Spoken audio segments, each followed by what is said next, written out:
An Egyptian disciplinary court has sent 41 judges to compulsory retirement for supporting the outlawed Muslim Brotherhood. The disciplinary council, headed by Judge Nabil Zakir, did not explain the reason for this decision. However, judicial sources said 31 of the judges were being punished for signing a statement that condemned the removal of ousted Islamist President Mohamed Morsi. Another 10 were removed for joining the group Judges for Egypt, which used to be supportive of the Brotherhood even before Morsi's removal. To shed more light on this issue is an African affairs analyst, Ademola Oshodi. Many thanks for joining us. Thank you very much. The Egyptian law says it is against their law for judges to be partisan, to be involved in politics. But this 41 judges have been removed for being involved in politics. But were there no judges who openly supported Sisi before he came to power, and even now that he's in power? Yes, there was. There were judges that supported rival candidates. So, you know, it seems like quite a partisan judiciary in Egypt, with some supporting the Brotherhood and others supporting the status quo or the military junta, so to speak. So, yes, it's rather a partisan situation there. So, why are they now hammering or, you know, persecuting those that supported the former government of Mohamed Morsi? It's rather, rather political, so to speak. It should be a fair balance, and the judiciary itself is not meant to be partisan.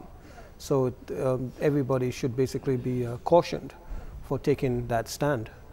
Well, is this compulsory retirement for the judges the end, or just the beginning for them? Do you think they will be later arrested and charged?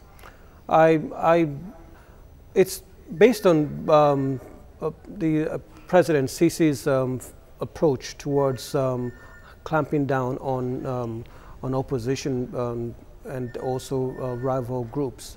It shows that way that if they continue to be associated with the Muslim Brotherhood, their activities will be curbed, and that would include incarceration and also taken to court. So, but I probably suspect that the judges will pipe down, because Sisi has shown to be a very hard, strong, and firm, decisive leader, with death of countless opposition people on his feet. So I don't expect them to make much noise, because they know the consequences based on Sisi's track record. But it's within their right to appeal this judgment. Of course, I believe as they take that judicial process forward, then that is probably the only avenue they have. If they were to actually actively engage or support the Muslim Brotherhood, as they say that they've done it with the signing of that declaration, then that would be bad for them. But the appeal process, they have to do that. Everybody goes through an appeal process, whether you're guilty or not. It just shows as if you feel vindicated, or you want to be vindicated for that position. So yes, I do expect an appeal process to follow through, and it's quite unusual because they are the judges. Judges will be judging these former judges. So that's another awkward situation where the government will have to face. You remove judges that will be presenting their case to their colleagues. How do you get either a fair trial or regarding whose position it's coming from? So yes. Well, you've just said that al-Sisi has shown himself to be firm. Now there's been executions, there's been arrests, detentions, and so on. The list is endless. Do you think al-Sisi can actually eradicate the Brotherhood movement? No way. It's been around since 1928, even before the Egyptian state, so to speak. This is the time of the British rule, colonial rule in Egypt. So they can't. The worst that would happen is they will go underground and wait their time. But what he can do is curb their activities, arrest them, just like how Mubarak did, just like how his predecessor Sadat did. They're part and parcel of Egypt. The best they can do is remove them from politics, ban any offshoot of the organization from participating in elected office.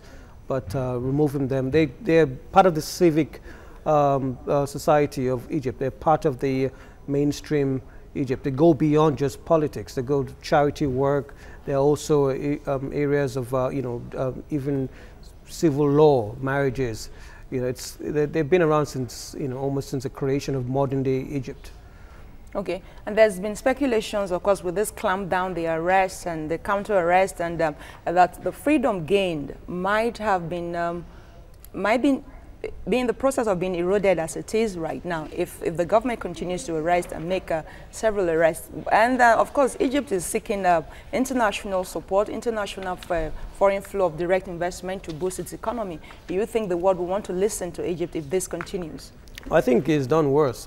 Egypt has done, you know, been pretty harsh since Al-Sisi came in with a coup against Morsi a few years ago.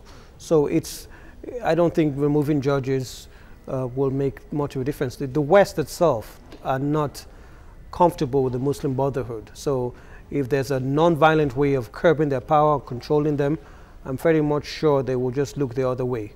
You know, as long as nobody's been killed or unnecessarily been, you know, detained in prison. All right. Yeah. Ademola Oshodi, African Affairs Analyst. Many thanks for your time on TVC News. Well, thank you very much.